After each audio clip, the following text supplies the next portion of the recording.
Hi folks, we're Taskless Today, your pushback channel, and thank you for joining this audio live stream. Please listen to this presentation as you would a radio broadcast. In this essay, I'd like to talk about globalization. Is it on the verge of dying or fading away as a result of the incoming President Trump administration in the United States? Now, the United States is the linchpin, economic and social, and it's the muscle behind the globalization project. If you take away the US as the big pusher and agitator for globalization worldwide, then you take away most of their muscle. They're heavy boys, they're heavy guys, the mafia goons that come around and demand. You pay them money. Well, once the US stops doing that, then a lot of that muscle behind the globalization project goes away. Now, the globalists, and you can tell this already, are starting to move the epicenter, if you like, of the ideology to Britain and trying to push it hard there. But I'm not sure I think that's going to fall apart fairly soon. The strain it's putting on, or everything else, is such that I think it's all going to blow up in the globalists' faces. Nonetheless, let's just understand without going into the micro details. Globalization is an imposed top-down ideology that is imposed without the consent of the governed. The governed are not consenting to it, have not consented to it, have not voted for it, have not agreed to it, don't want it. So it's a top-down environment. Now, to keep on forcing it on the population, an unwilling population, has resulted and required, if not demanded, the politicization, the top-down politicization of the entire public service, including the police, the courts, the entire media establishment, those at the apex of nearly the entire business sector. And now this is a very small nucleus of people at the end of the day, but nonetheless, they have power that has not been given to them by the people. Candidates for political office, always the hand-picked, chosen candidates of the globalist machine. The people heading up the public service, the courts, the judges, the police commissioners, they're all hand-picked by the globalists, and so again, you've got this very small nucleus of people using the faith, trust, and social trust that we in the West had in our institutions, deceitfully and treacherously and manipulatively using that trust to impose the globalist project. Now, with any ideology, whether it's communism or whatever it is, it's detached in whole, or primarily it's detached from all reality. The idea of everyone comes first in the participation trophy, it's detached from reality. The idea that incompetent black lesbians can be put in charge of the fire department and nothing will go wrong, that's a departure from reality. So any ideology goes very quickly, if it doesn't start off that way, it very quickly gets subsumed into a miasma of delusion.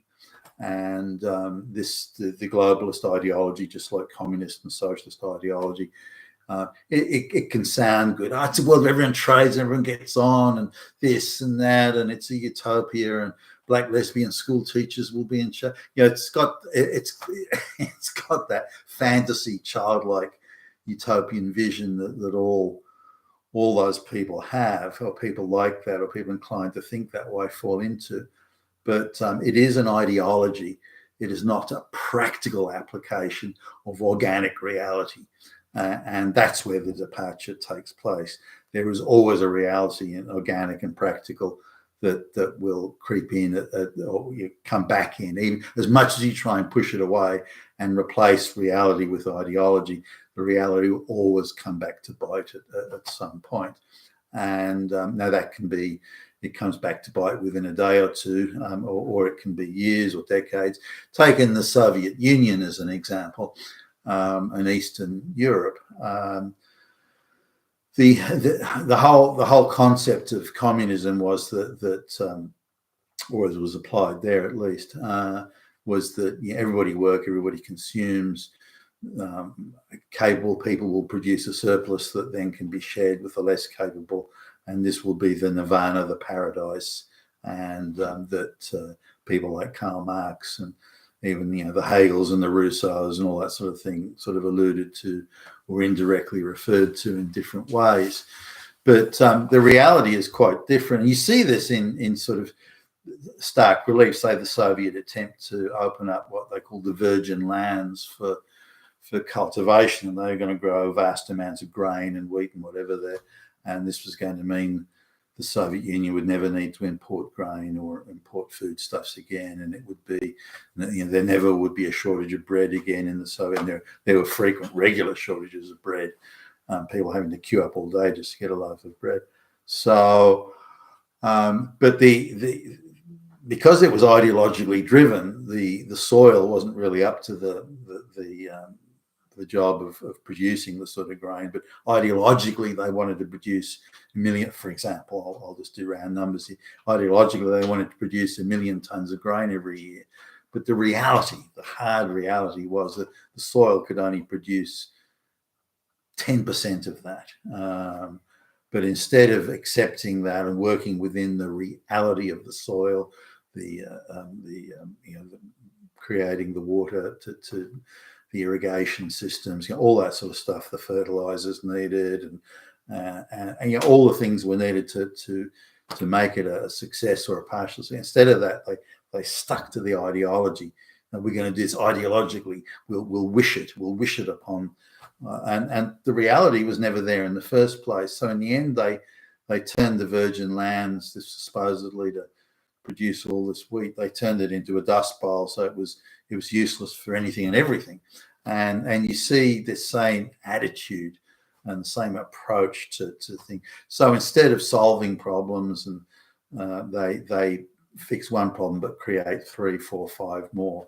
And it was continually this way with ideology. We see the same with globalization. It's an ideology. It never was a practical reality.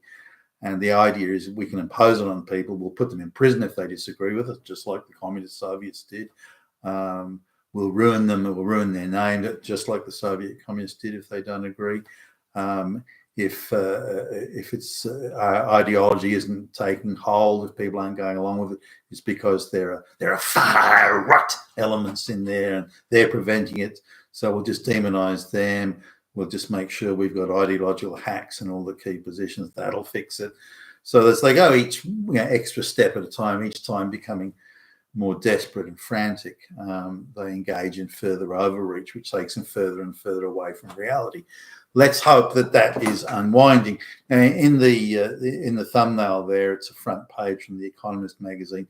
The Economist magazine has been one of the biggest ongoing cheerleaders for over 20 years now for globalization. They're clearly a propaganda, in my view. They're clearly a propaganda outlet and just pumping out globalist propaganda. And one of their editors, or I think he was the editor, did a tour of Australia some years ago, and his attitude was, he did a few talks, his attitude was globalization here to stay. If you don't like it, too bad. You working class people in the West are now going to be competing with peasants from the third world, and that's, if you don't like it, that's too bad. Your standard of living will decline, too bad, suck it up, and so on and so on. Now, this is a guy who is being paid $2 million a year just as a propagandist for the fucking globalists. So they do look after their people, by the way. There's just not many people that they need to push the lies and the misrepresentations that are essential to their ideological propaganda. Nonetheless, so if without the United States as the major pusher, and by the way, the United States has been in background a globalist strong arm man for a long time.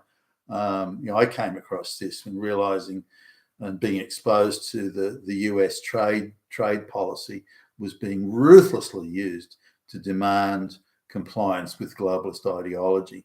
So the US would say, hey, we're not going to trade with you, and we're going to cut off your trade. We're going to do this. We're going to punish your country economically unless you do what we want, unless you put in place globalist policies and practice, unless you have mass migration, unless you do this and that, and unless you destroy families, we're going to come after you. And so the American US trade system was ruthlessly used to apply and push globalization around the world. I'm hoping that the Trump administration reverses this and uses the American trade just as ruthlessly to unwind globalization, and say, hey, Britain, we're not going to trade with you unless you stop mass migration, engage in mass deportation, things like that. Just the same way that they used those sort of threats to force globalization on unwilling countries. Let's use that same force to unwind globalization. Nonetheless, without the US pushing globalization, there'll be at the very least a substantial slowdown in the globalization spread and the further implementation of globalist policies, and hopefully it's all going to unwind. And are we looking at the end of globalization? I mean, no one can deny it's been a horrible failure. It's delivered nothing but wickedly reduced living standards for Western citizens, and a very hopeless, if not futile, future for tens of millions of otherwise Western citizens who would have made good lives for themselves. Slave, peasant, third world, illiterate peasant labour has been imported, mass imported, and so there are now vast swathes of the economy that exist and depend and demand slave labour, forever to just keep their doors open. That needs to unwind. So, but what should we place it with? So, what should we replace globalization? Globalization, let's assume for the moment, globalization is out. What do we replace it with? Do we replace it with another ideology? Do we replace it with what? And this is the big question, and it's a question I think we're going to have to face up to pretty soon. Western society generally. Now, I would argue that instead of going down the ideological path, we go down the path of organic reality and try and align as much as possible whatever we do with organic reality. Now, I would argue, the suggestions I'm making, and what do I know, but I would argue that merit is the only way, the non-ideological way, because if you replace one ideology with another, you're just heading down another path of delusion. I mean, why do it? So I would argue merit is the best way. I want the best doctor to the best brain surgeon or the most capable people to be operating if I need brain surgery. I want the most capable heart surgeon operating if I need heart surgery. I looked with horror at a relative of mine was getting some stents put into their arteries, and they didn't have the top of the town medical benefits, medical care fund or category of medical care, whatever. So, and I went with that and noticed that the three people that were inserting the stents were all brown people from the third world who were all trainees. Now, the previous heart surgery that was done in that same operating theatre was from someone who had the most expensive top of the town, medical fund thing, and they had all the white doctors. What one assumes the best quality doctors were working on them. But when it came to the cheaper gig, all the white doctors disappeared, and all these brown guys, and they were trainees, doing heart operating in the arteries, doing heart operations because someone didn't have the money. I mean, fuck, is that really how we want it? So I want the best people doing. So the people that are the most capable, merit based, are completely objective, no preference based on, are they a black lesbian or not or anything like that. Whoever comes first comes first. Whoever does the best does best. No participation trophies, no special disciplines. Oh, we have to give allowances to this person because they come from the third world and their mother is now trans. No. You have a standard and you meet that standard or don't. But there should be. That doesn't mean that people aren't included, but the people who don't qualify to be heart surgeons or brain surgeons or rocket scientists, it doesn't mean that that's the end. They have nothing to do now. then there are other things for them to do, which could be a trade, it could be anything. But if cost of living is kept under control and housing is treated as a place where people live, not an international investment plaything, then people that earn an ordinary wage, as was the case in 1970, people who just earn an ordinary wage at the factory down the road, they or even in a retail shop, they can still afford to buy a modest house. They can still afford to be part of society. Is it going to be a waterfront mansion? Well, no, but they're still going to be part of the society and its fabric, and part of its success and part of the wealth that it generates and creates. So I would say merit is the way to go. And I want the best, the most qualified person to be the CEO of the company, because they're most likely to build wealth and create more jobs for people. I want the smartest guy working on the cure for cancer. I want the smartest guys working on the new technology that's going to create new businesses and it's going to create jobs for people, and so on and so forth. I want the best teachers that will teach children, teach students to be the very best academically, the very best they can, and they'll be graded objectively based purely on merit. So I would argue merit is the way to go, and it's a way to not only move away from globalization and all its fantasies and delusions and endless idiocies to do with equity, but also it keeps away from ideology. So merit is the closest thing that I can think of, and I'd be interested in looking at your comments below. Merit is the closest thing I can think of to staying close to and consistent with reality and organic, the organic nature of reality. The most qualified brain surgeon will do the best, will produce the best outcomes for patients, and the rocket scientist and all these people. If you have merit as the way of deciding, then it's more likely than any other way. Will it be perfect? No.